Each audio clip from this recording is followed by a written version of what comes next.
Bom dia a todos, pessoal. Hoje, dia do trabalho.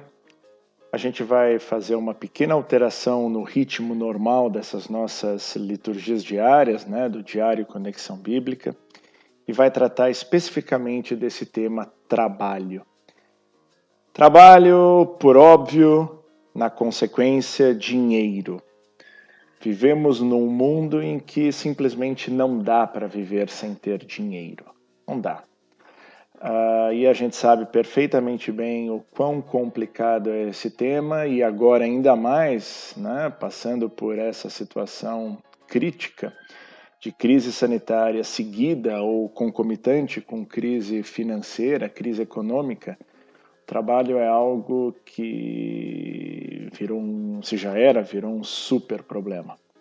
Muitos não têm, muitos que têm menos, empregados que perderam emprego, empresários, donos de negócios, de lojas, de seja lá o que for, que simplesmente não tem mais clientes, estão com a loja fechada, o restaurante fechado, e podem eventualmente até estar trabalhando de casa, vendendo pela internet, mas com uma quantidade muito menor, num faturamento muito menor.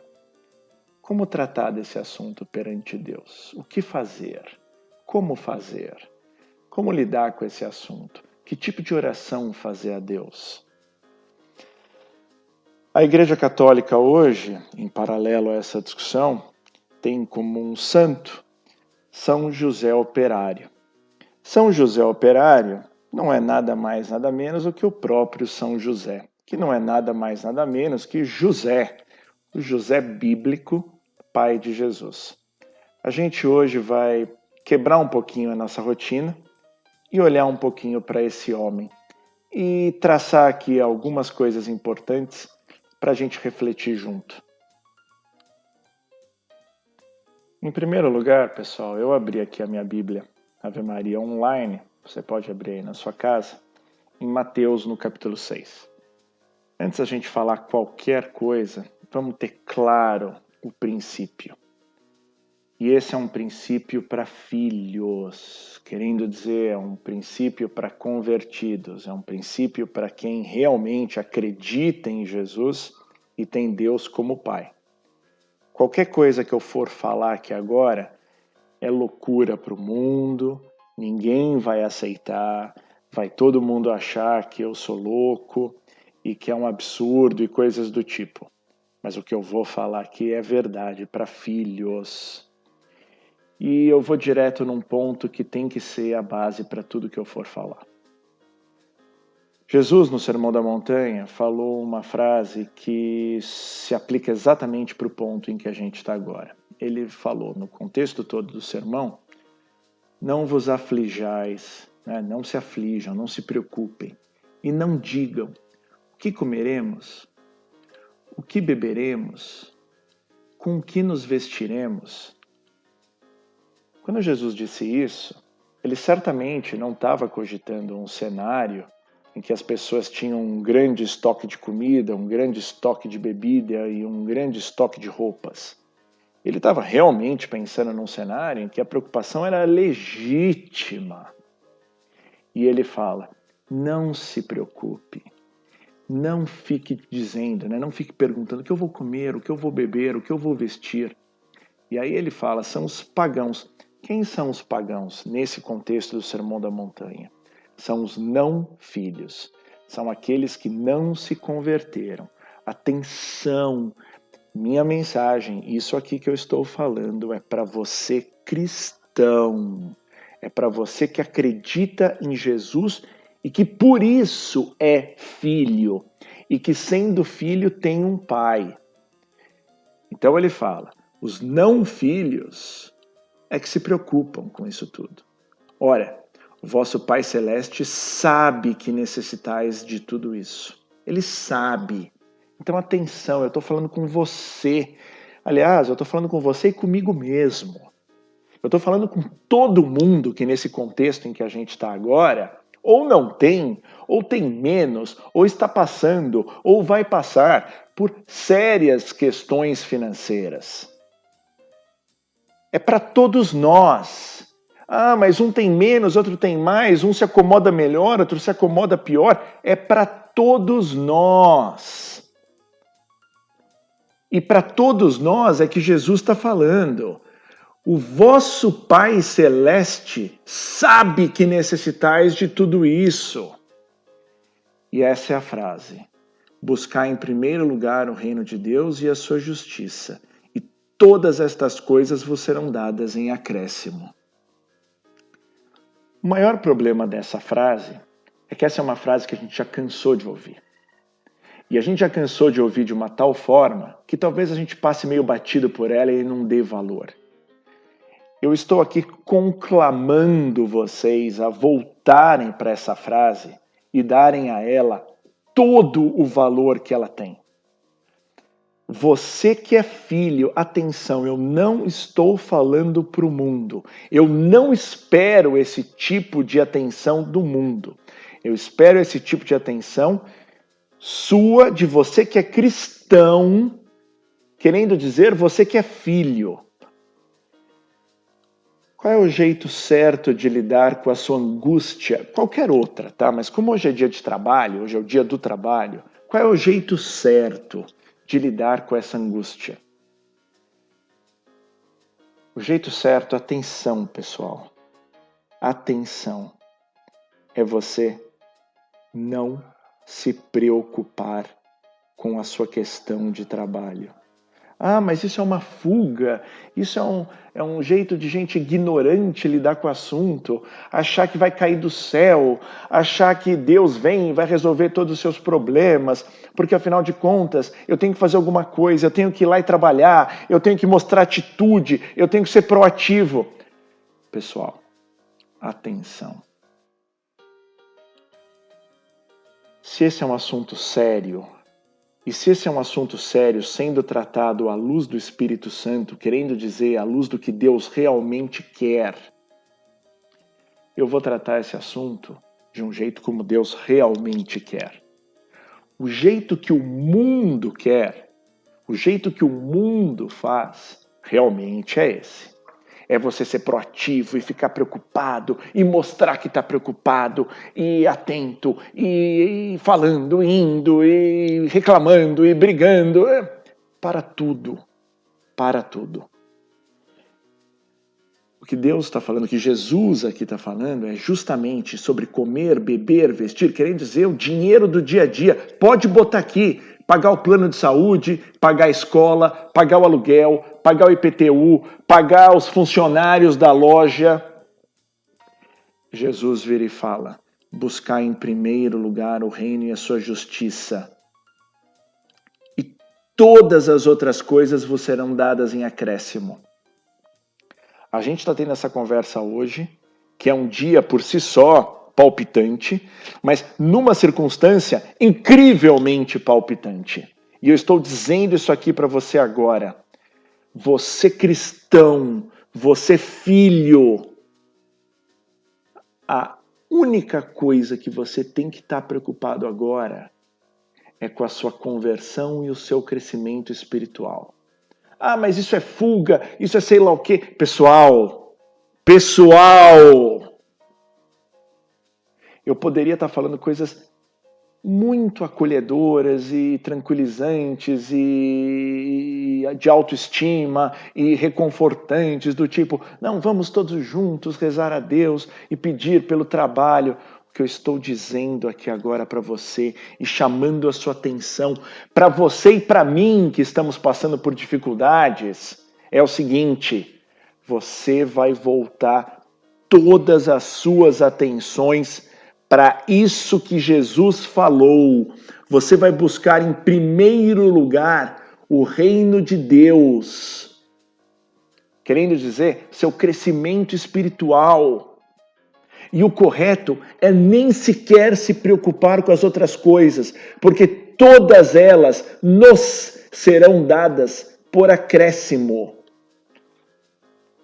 Ah, mas as injustiças do mundo, esse mundo capitalista selvagem que só quer o mal dos mais pobres. Pessoal, Nós precisamos fazer o que Jesus disse para a gente fazer. A mensagem da igreja vitoriosa tem que ser essa. Eu sei, a gente não está acostumado a fazer isso, a gente está acostumado a ficar pedindo pelo emprego, pelo salário, pelo trabalho. O que eu estou dizendo para você é que está na hora, e hoje é um bom dia para a gente se dar conta disso. Vamos focar no crescimento espiritual. O correto é nem sequer se lembrar das outras coisas. Elas serão dadas por acréscimo. É uma revolução de pensamento, é uma revolução da sua mente. E se toda essa situação pela qual a gente está passando, que aqui nessa conexão bíblica a gente considera como sendo uma provação, se isso servir para alguma coisa, é para que a gente justamente passe por essa revolução e vença. O vencer, você pode ver em 2 níveis. O primeiro nível, ou melhor, vamos começar pelo segundo nível. O segundo nível é receber o acréscimo. Mas é o segundo nível. O primeiro nível é você conseguir chegar a ponto de estar no meio dessa tempestade buscando o reino de Deus. E José? O que José tem a ver com tudo isso? José era um carpinteiro, a gente sabe, a Bíblia diz isso, mas ele não é o único operário do Novo Testamento ou do Antigo Testamento inteiros. Se você for olhar, Pedro e muitos dos outros apóstolos eram pescadores. Não era a mesma coisa que ser carpinteiro, naturalmente, mas eles eram tão trabalhadores quanto José. Paulo, por exemplo, era um construtor de tendas. Isso é dito nos Atos dos Apóstolos, salvo engano, no capítulo 18. Todos eles eram, de alguma forma, operários. E por que a Igreja Católica, hoje, traz como santo o São José operário? Para ser bem honesto, a gente não fez aqui uma investigação sobre as razões da Igreja Católica ter criado esse dia para esse santo, São José operário. Não fizemos essa pesquisa. Seria ótimo se alguém fizesse e trouxesse o que está por trás disso. Simplesmente dizer que ele era carpinteiro, até aí Pedro era pescador, Paulo era construtor de tenda. Então a questão não é essa. Mas o que nós fizemos, já que essa é uma conexão bíblica, é olhar o que a Bíblia fala sobre José. Então eu voltei aqui no capítulo 1 de Mateus e vamos olhar aqui alguns detalhes importantes sobre quem é esse José, hoje tido como José operário. Em primeiro lugar, no capítulo 1 de Mateus, esse José é aquele que, e olha, vamos falar francamente, fez aquilo que homens poucos no mundo em que a gente vive faria. De repente a mulher dele apareceu grávida. Esse José, porque alertado por meio de Deus, acolheu, recebeu em sua casa essa mulher grávida. Atenção para esse ponto, isso não é pouca coisa. Vamos passar agora para o capítulo 2 de Mateus. Muito bem, vamos dar uma olhada então agora nesse capítulo 2 de Mateus. José, vamos deixar bem claro, é aquele que tinha acolhido em casa uma mulher grávida. E grávida não por ele. Então já sai na largada considerando isso, de quem que a gente está falando. Esse José, a gente sabe, tem que ir para Belém. Em Belém, ele é obrigado a ter que se sujeitar àquela situação toda em que Jesus acaba nascendo numa manjedoura. Os reis magos vão até lá e olha, passada a ida dos reis magos, depois da partida dos reis, um anjo aparece em sonhos a José e diz: levanta-te, toma o menino e foge para o Egito. Não é José operário? E a carpintaria dele, como fica? A carpintaria dele estava lá, na cidade dele. Ele tinha ido para Belém, era toda a questão do censo, nasce Jesus lá, a carpintaria já estava fechada, ele já não podia trabalhar. Aí, no meio do negócio, vem o anjo e fala: você vai para o Egito. O Egito tem 1000 significados aqui, tem todo o significado da escravidão do povo antigo. Ele tem que ir para o Egito e vai para lá para ficar até que o anjo avise. José não titubeia. Ele levanta-se durante a noite e vai para o Egito. Fica então no Egito e olha só, com a morte de Herodes, o anjo aparece em sonhos para José e fala: olha, morreu Herodes, agora você pode voltar para Israel. Só que chegando, né, ou então com a intenção de voltar para a cidade dele, ele não ousa ir para lá. Ele é de novo avisado em sonhos para não ir para a Judéia e vai para Galiléia. Olha, pessoal, de tudo que é possível saber sobre José, isso que é dito nos capítulos 1 e 2 de Mateus são a essência. José é essa pessoa que está se apresentando aqui para a gente. Ela ouve o anjo, que é, na verdade, uma ilustração do Espírito Santo para ela, e segue o que é feito. Se existe um José operário, se existe um José pai de Jesus, pai humano de Jesus, é esse José que ouve Deus. Imagina a catástrofe que não deve ter sido para a carpintaria de José o nascimento de Jesus. Acolher em casa uma mulher grávida, ter que se sujeitar e com ela grávida para Belém fazer o recenseamento, sair de lá e ao invés de voltar para casa ter que ir para o Egito, ficar sei lá quanto tempo no Egito e quando sai de lá querer ir para a Judéia, quando quer ir para a Judéia é avisado, não vá para a Judéia, vá para a Galiléia. Baubau carpintaria. Esse é o José operário.